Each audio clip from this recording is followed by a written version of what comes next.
boss, tagatid lang po ako. Gatid lang po ako ng ano. Drop off lang. Apo, drop. Sir, thank you po. Yo, magandang araw mga kap. Kamusta kayong lahat?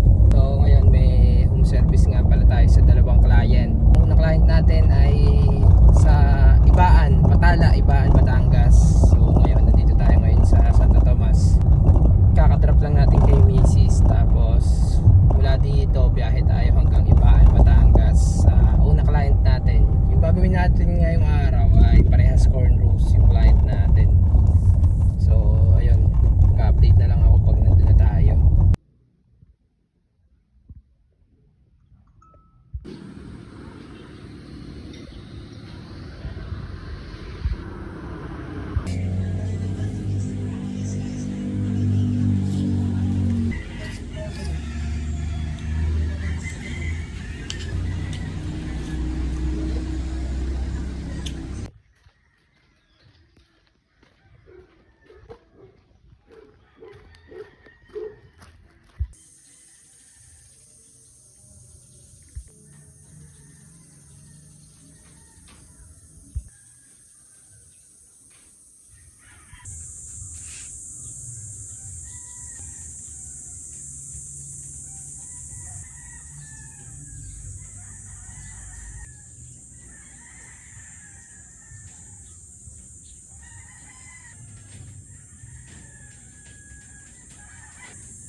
Continue for 9 kilometers. So yun, tapos na tayo sa first client natin sa araw na to. Bali ngayon, punta naman tayo ngayon sa Batangas City. Malapit sa Alangilan yung seservisan natin. Another cornrow session yun. At yun, yung first client natin si Sir RJ. Top head lang palang gawa natin. Bali hindi ko nga pala ina-expect na ganun lang yung papagawa ni Sir. Pero yun, nagbayad naman siya ng tama. Pati yung home service fee, binayaran niya. Actually, mas mahal pa yung home service fee niya. Kaysa doon sa 6 rows lang yung pinagawa ni Sir. Ngayon, kakain muna siguro ako kasi after lunch pa yung schedule ng second client. Tapos, anong oras na ba? 11:14 na. So, kakain muna ako. Tama-tama siguro yung dating natin doon.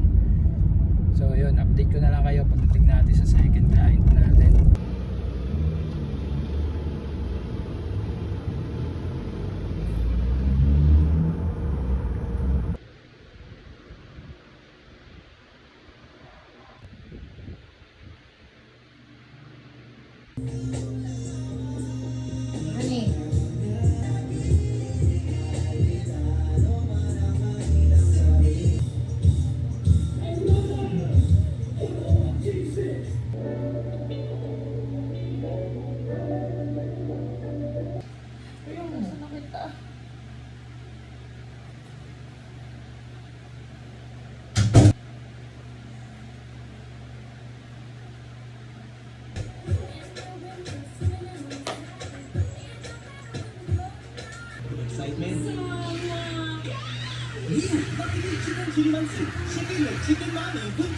It's a journey that starts with people who will take you far and wide.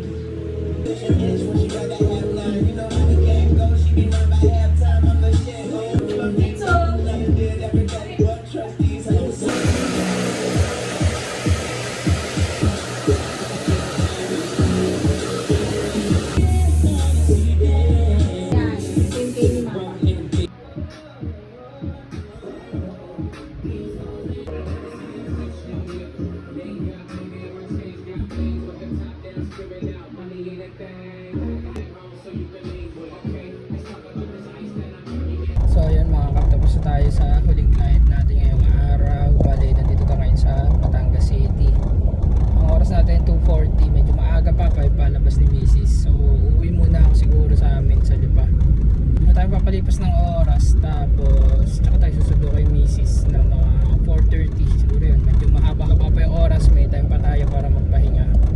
Yun.